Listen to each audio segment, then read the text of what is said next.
traffic or anybody really stopping. Y'all don't mind being on camera? Oh, not at all. Not at all. Just been out here preaching to the wind for the most part. Trying to get this word out, man. Yeah, we get a few stragglers because where we at, they doing a lot of running and stuff like that. Then some people, going back and forth to the museum.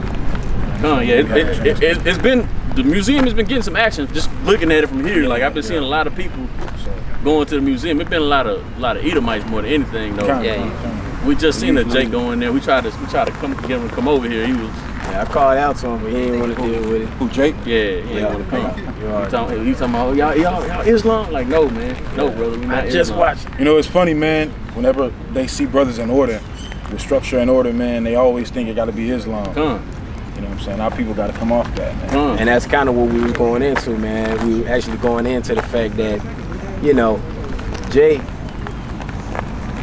they still mentally holding on to idols, man. Right. They not becoming new wineskins. They not becoming, new garments, man. They want to put the old with the new. They want to kind of couple it together. Well, we all can do this and no, And that's why, Jake. That's the first thing Jake want to say. Well, let's everybody come together. Well, how we gonna fix this situation? Well, we all gotta come together. Well, we're gonna come together to do what? We're gonna come together to do what? So let's just go back into the word, man. So, so let's kind of get into it. This is Micah chapter 6, verse 2. Hear ye, O mountains, the Lord's controversy, and ye strong foundations of the earth. For the Lord hath a controversy with his people. So it's not for everybody else. It's not with everybody else, man. He's talking about his people. Okay, he's not dealing with the so-called white man, the so-called Chinese man, Moab. He's not dealing with Ammon. He's not dealing with Amalek. Okay, who take his word, his oracles in their mouth. He's not dealing with these nations. It says, "Hear ye, O mountains, the Lord's controversy." Man, why is it a controversy? Because the Lord is trying to show you who He is through afflicting you, and you're not grieving. You know what I mean? Like it says in Jeremiah chapter 5. So we have to grieve in these last days. We won't rather mourn when we see all these abominations going on among our people. And let me go ahead and get that as well. Let me go ahead and pull that 1 Corinthians chapter 5. I got it. I'm in Corinthians already. Take a peek at it real quick. All right. So yeah, let's go.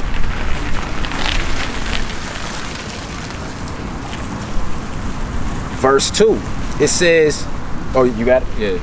The book of 1 Corinthians chapter 5, verse 2.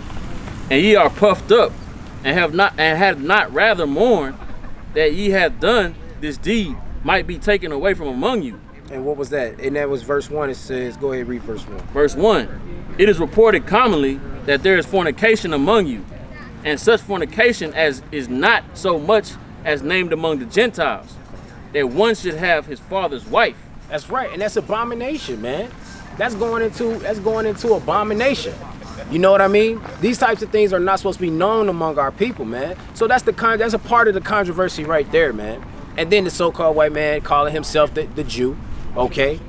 Them people, them calling themselves the Jews, okay? Calling themselves the Israelites, calling Yahweh, calling Yahweh a so-called Israelite. I mean, calling Yahweh a so-called white man. Yeah, come on. Come on over here. The camera won't go on you if you don't want to. Come on over here. What's your name, sister? Nancy. Nancy, nice to meet you, Nancy. I'm Gabar. So you're Hispanic on your father's side? Yes. Have you ever heard that Hispanics are Israelites according to the Bible? You haven't heard that? You believe in the Bible? Yes. All right, we're going to give you a couple of scriptures. Get Deuteronomy 28 and 15. You familiar with the book of Deuteronomy? Yes. You know who's speaking in Deuteronomy? Who wrote it? Yeah. Moses. Good. All praises. All right, so the book of Deuteronomy is Moses speaking to the Israelites, right? All right, so 15. Let's get 15. This is the book of Deuteronomy chapter 15, verse 1. 28, verse 1. Verse 15. But it shall come to pass, if thou wilt not hearken unto the voice of the Lord thy God, to observe to do all his commandments and his statutes, which I command thee this day, that all these curses shall come upon thee and overtake thee. See, is a curse a good thing or a bad thing? A curse. Yeah. Of course it's bad. It's a bad thing. You'd be surprised. It's a bad thing. Yeah. So Moses is telling the Israelites, if they do not keep the commandments that he's given them, that all these curses shall come upon them, right? So we're going to go over a few curses, and you tell me if these curses, who these curses fit. You understand what I'm saying? This is how you understand who the Israelites are. Go ahead. Curse shall thou be in the city, and curse shall thou be in the field. So cursed in the city and cursed in the field. So when you look around the cities around America, what race of people do you see mainly that look like they're living in a cursed estate? Who do you find living in the ghettos, in the slums, in the lower areas of the cities? Say that again. Not the homeless. What race of people? Oh, race. What race of people do you see living in the ghettos? Like American. Say that again. Like American, like born here. Not necessarily. Okay, let's put it a different way. Who in the border right now is having their children taken from them?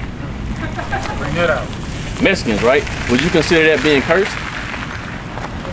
That's a serious curse, right? To have your children ripped away from you and to be held in cages like an animal, right? So that. Hey, brother, you know your nationality? That would be a form of being. You know your nationality? Of being cursed in the city. I don't think you good, bro. Right? You gotta hear the word. Who fills up the jails? Hey, brother, parlay for just a second, brother.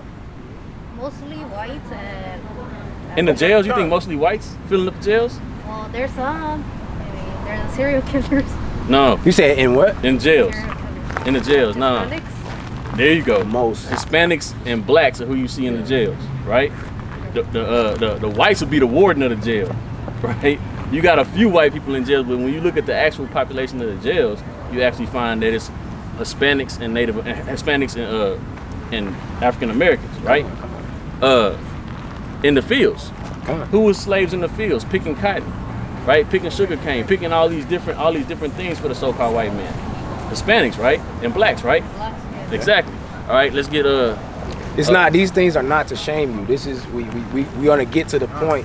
You're not finna just hear these things and be like, oh, you know, I see it all the time. I'm trying to get rid of that type. I don't want that to be for my kids. And this is what we've been taught, but this is leading to something better, right? What you got? Is it 32? 32. This is the book of Deuteronomy, chapter 28, verse 32.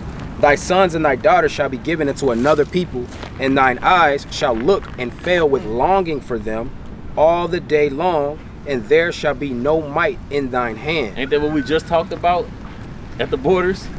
Right? That's exactly right. That's to the T. Non-stop crying. There's nothing you can do about it. No matter how that baby's crying, I want my mommy, I want my daddy. No matter how the parents crying, give me my child. There's nothing we can do about it, right? They just take it. There's no might in our hand, right? That's if that's not your nationality, bro? If that's not a curse, I don't know what a curse is, right? You so-called Hispanic man. You speak English. You Hispanic. Where your father from? From Mexico. You want to come hear the word?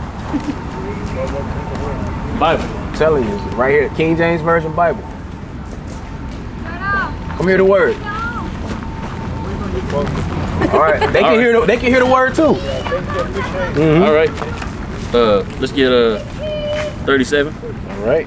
It says, "And thou shalt." This is Book of Deuteronomy, chapter 28, verse 37. "And thou shalt become an astonishment, a proverb, and a byword." An astonishment, a proverb, and a byword. So being called a Mexican is a byword, right? Yeah, we got some. Appreciate it. All right, come. I'm gonna come by there before we leave. Definitely. Come. So being called a Mexican would be a form of a byword, right? Because that's not what you guys were called in the ancient times. That's what the Spaniards put on your people when they came and took over that land, right? That's who taught you Spanish, right? Because that's not your native language. That's who taught you Spanish. So, and then a proverb would be, I remember when I used to watch the show, the George Lopez show. He was mad because there was a statue in a man's lawn, and it was like a sleeping Mexican, right? And he was like, hey, you know what I'm saying? He was pissed off about it. His daughter went and broke the statue because that was a form of a proverb, you know, saying something about Mexicans, they like sleeping in the sun or something like that, right? Right? So, or being called a wetback, something like that would be a proverb or a byword, right? So you can't say that about any other nation. The so-called white man will tell you that they come from the Caucasus Mountains of Georgia, Russia. They call themselves Caucasian, right? They don't have a byword put on them. They don't have. They may have proverbs. We may call them crackers, but it doesn't stick really. Like it's not the same. It They're doesn't. not known for that. Exactly. It doesn't bounce around like it bounces around with us. What you got? You see, it's with us. It bounces around. Hey, those are niggers. You know what I'm saying? Those are blacks. Those are Negroes, right? Those are African Americans. Those are Mexicans. Those are wetbacks. You see what I'm saying? Those are spics. Those type of terms are what stick to us, right? So that's another curse that's in the scriptures according to the Bible for the Israelites. Let's get 45 and 46. This is the book of Deuteronomy chapter 28 verse 45. And it says, moreover, all these curses shall come upon thee and shall pursue thee and overtake thee till thou be destroyed, because thou hearkenest not unto the voice of the Lord thy God to keep his commandments and his statutes, which he command thee. And they shall be upon thee for a sign. So these curses are upon the children of Israel for a sign, right?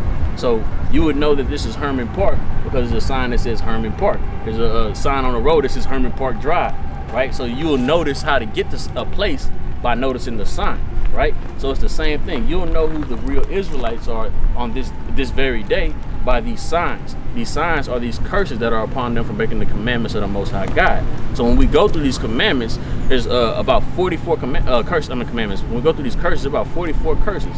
And all these curses, when we look through them, there's only one nation of people that will actually fit these curses. Now, people say all the time, blacks and Hispanics, we're the same people.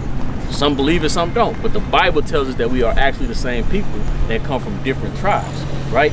So it's a very important thing when we look upon these curses, we realize, hey, that's talking about us. Hey, we are the Israelites. I'm not a Mexican. I'm not an African American. I'm an actual Israelite. You will be an Israelite from the tribe of Israel. Right?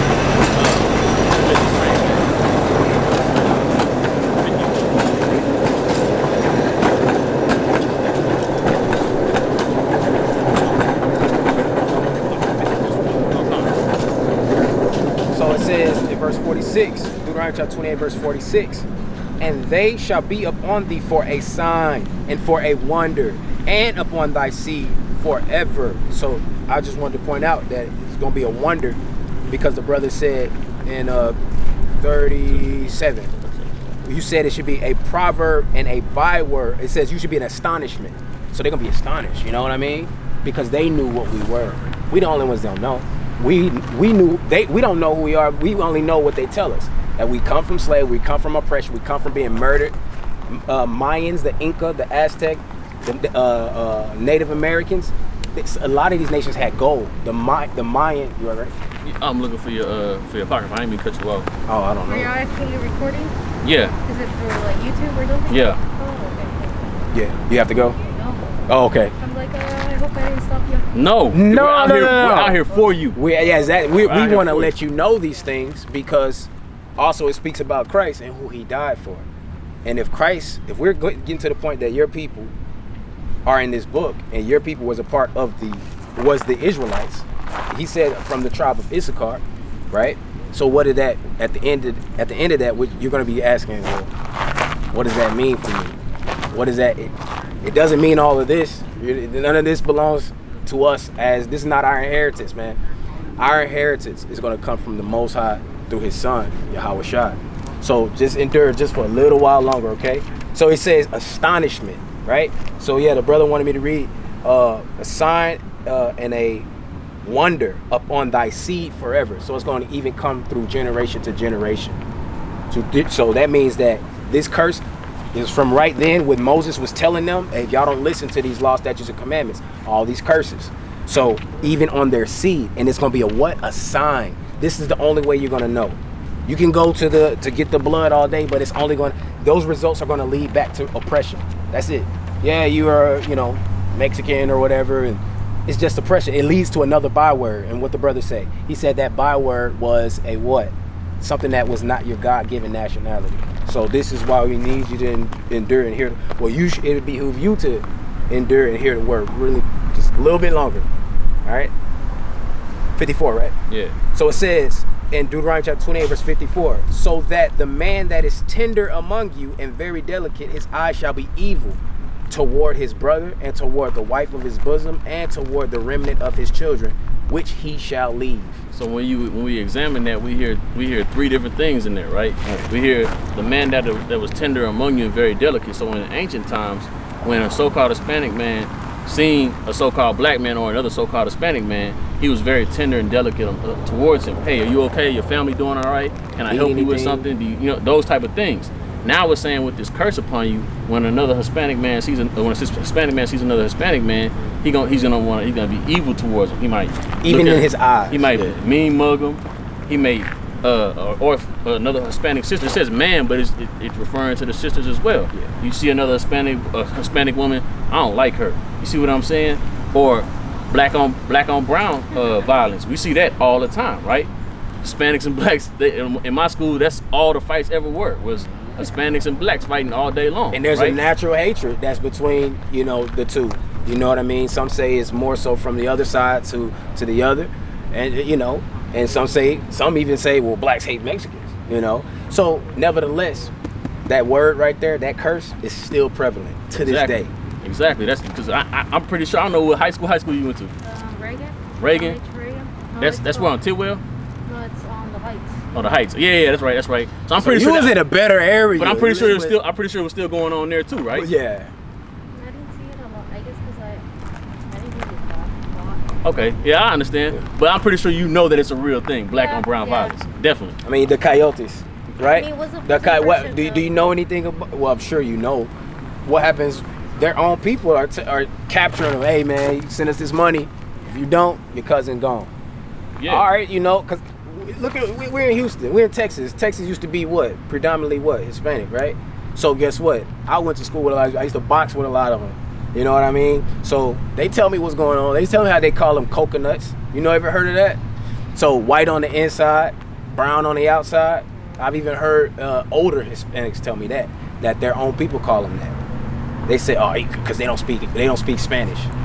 A lot of them hate Chicanos. Hey, right? Come on. A lot of them hate Chicanos because they say they're not real Mexicans. It's not just to shame you. Like I said, it's leading to something. Right? They're just showing you how the curse actually fits. You see what I'm saying?